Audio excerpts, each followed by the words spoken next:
jer u javnosti sam primetio gde je manjina, a gde je većina. Ne, nema većine i nema manjine. Ovo je celina i danas je prisutna celina.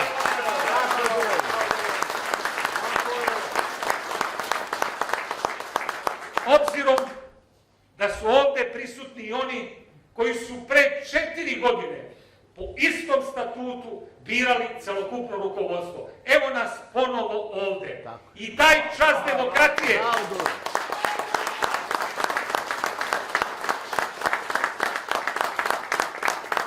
taj čast i morala, ostavština je za budućnost, ali i lekcija celokupnom društvu, da smo pokazali da one principe za koje se zalažemo, a to je poštovanje statuta, to je stranački ustav, tako bi se ophodili i sutra da imamo vlast prema najvišem pravnom dokumentu, a to je Ustav.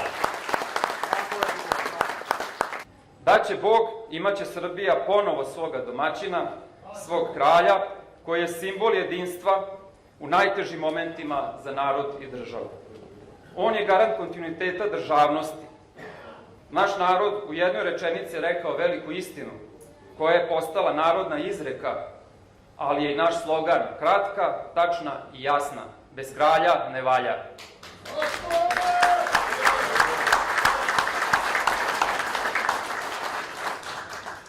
Nikakve saradnje, ni pod kojim uslovima, neće biti sa komunistima, njihovim derivatima,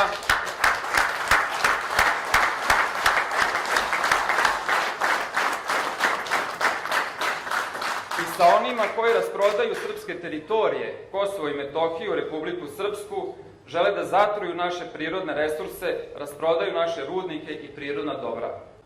Kunem se, dok sam predsednik Pokreta obnove Kraljevine Srbije, saradnje sa Aleksandrom Vučićem i Srpskom naprednom strankom neće biti.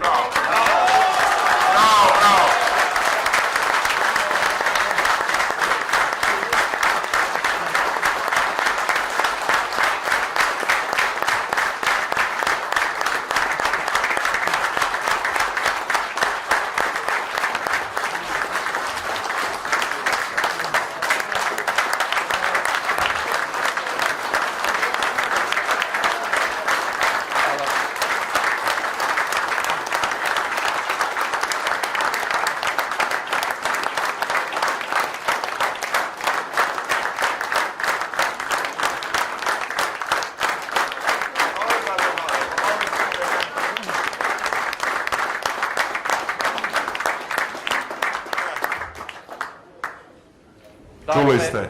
Dakle, saradnja neće biti, tako mi Bog pomogao.